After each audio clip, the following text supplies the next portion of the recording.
And hi there, and welcome to yet another edition of Ask the AD. This is Athletic Director Greg Christopher at BGSU, and I'm Dave Forker. We appreciate you checking in with us today.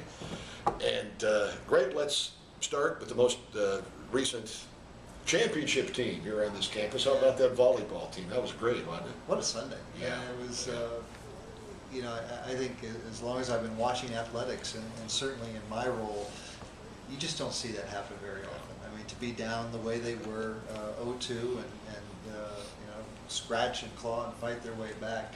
I was, again, so thrilled for that team. Happy for the coaching staff. That was impressive to watch. That was a fun afternoon. And the fact that there was a change in personnel, and two young ladies that hadn't played much but came to practice to play hard every day played a major role in it. I mean, that made it you never know story. when your number's going to get called, and Daniela pushed the right buttons. There's no doubt about that. But we knew this team. I mean, Daniela inherited a solid foundation. That was the starting point. She molded the confidence and kind of instilled in this team that ability and that belief in themselves that they could win, and they proved it all season long. Winning late, stretching things to that fifth set and then persevering. So again, hats off to them.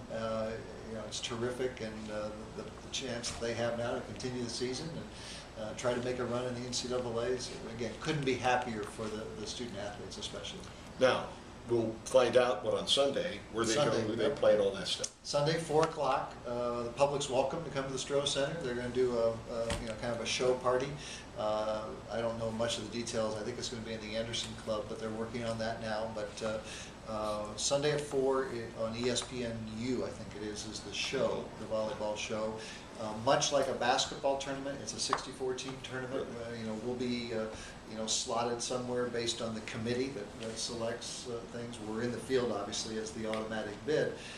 We'd love to go someplace geographically close. There are a handful of sites. I think Dayton's hosting, Louisville's hosting, but you start matching things up, it's too much work to try to hypothesize where we'll go. But I'd love to go someplace close because I think our fans and family and so forth, I think we'd travel well the same way we would travel well in women's basketball or football, something like that. Will the committee try to accommodate as many schools as they can? I don't know. That's what I don't know. Each sport's a little different in the way they work. I do think most sports there is this feeling of if we can fit some geography, we will. But I also think they try to hold to the seed lines as well to some degree. So it'll be interesting.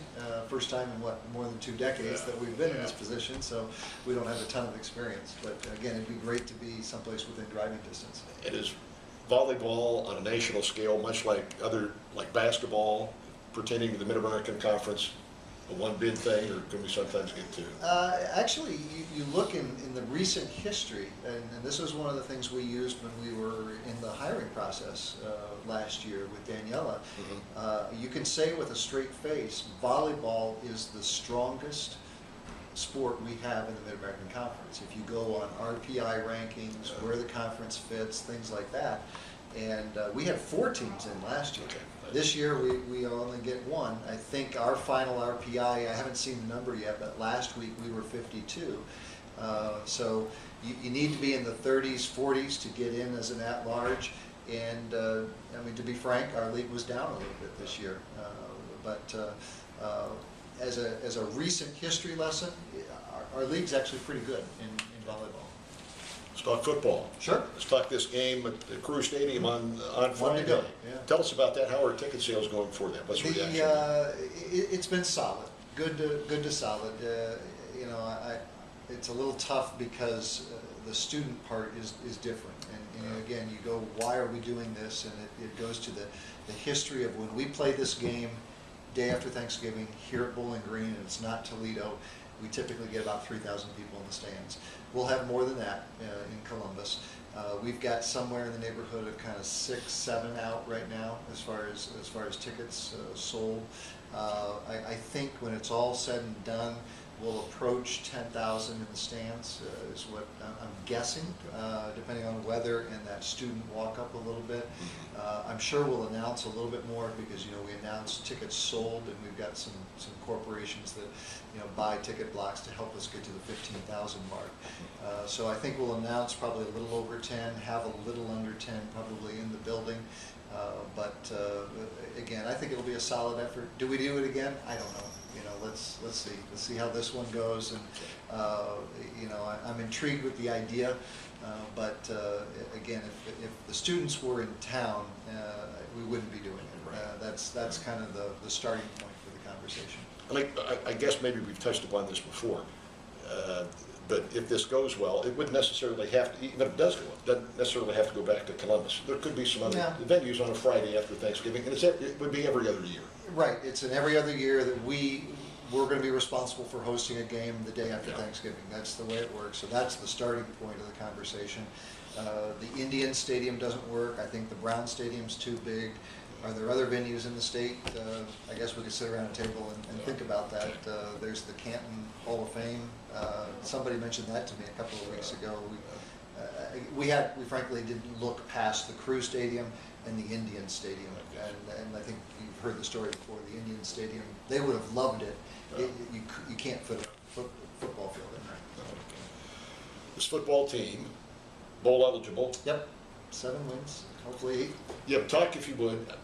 Is that 8th win very, very imperative to get that bowl bid? Or are you speculating on where we might go, win or lose? A couple things here, Dave. First of all, the timeline hasn't changed. We won't know anything until that MAC championship weekend, when all bowls kind of fall in place. The other thing that hasn't changed is the where. It could be virtually anywhere on the bowl landscape other than those top tier BCS bowls. We have conversations, all the MAC ADs, every week. We get on a conference call, the conference office updates us. We're staying in contact with bowls ourselves, essentially pitching, Bowling Green. So those things haven't changed. There's kind of a fundamental fork in the road here. One option for us to get in is just a simple math. There's a possibility there may only be 70 teams for 70 slots. If that's the case, it's an easy thing. We're in. The other is the beauty contest part. If you end up with, say, 74, 75, 76 teams for 70 spots, there's going to be 4, 5, 6, whatever it is, left home. And again, that's where we go back 2 years ago. You had Temple at 8-4 that didn't go to a bowl game. Last year, you had 7-5 Western Kentucky didn't go to a bowl game. We need to win number 8 for a lot of reasons, but a bowl invitation would be one of them. To be able to say we finished on a win as opposed to a 2-game slide, things like that. But if we can get number 8, regardless of the math, equation, I would feel very good. But until we receive that invitation, that phone call on the weekend of the MAC championship game, nothing's guaranteed, because we will be in that at-large pool. Taking a look at ranging from DC to Birmingham, St. Petersburg, Detroit still, I think it could be in the mix. It's all over the board. You've got to feel good about how the football team responded with the 6-game winning streak. Knowing that Dave Clausen took over, that there was a good group of kids, and then there would be some lean years. This was an important year to really kick it in, and it's happened. It is, and I've said this to a lot of people, and I know our fans sometimes, like the fans of any pro team or any college or university, the only thing they get to see is the result on the field, and that's real. But for those of us who work with the coaches and work with the student athletes and work with the support staff, when you can see the right things being done day after day after day, the process is working. It's never as fast as you want, and it's never a straight line. That's why, is Chris Bergeron frustrated? Are we frustrated that sometimes you don't get from point A to point B as fast as you can? But I know everything's being done right, and football's the same way. And I say those two because you had transitions and changes at about the same time, and they were both on similar paths of having to completely rebuild. So from that standpoint, you see the right things being done. the football team is now built to last. It's going to be good as long as you can project out. In college, that's never more than 3 to 4 years. But yeah, this football program is in really good shape in the next few years. We're assuming BGSU will still be in the Mid-American Conference in 3 or 4 years, despite what's happening all over the country. Your thoughts on Maryland, now Rutgers, into the Big Ten, your thoughts on that, and is there any trickle down? Is the MAC affected at all by what's happening in these places? A lot of people have asked that in the last 48 hours, both of those questions. I think, first of all, the Maryland-Rutgers piece. Does the timing surprise you? Certainly. You know, the way it popped, the way it did. I don't know that anybody had it on the radar.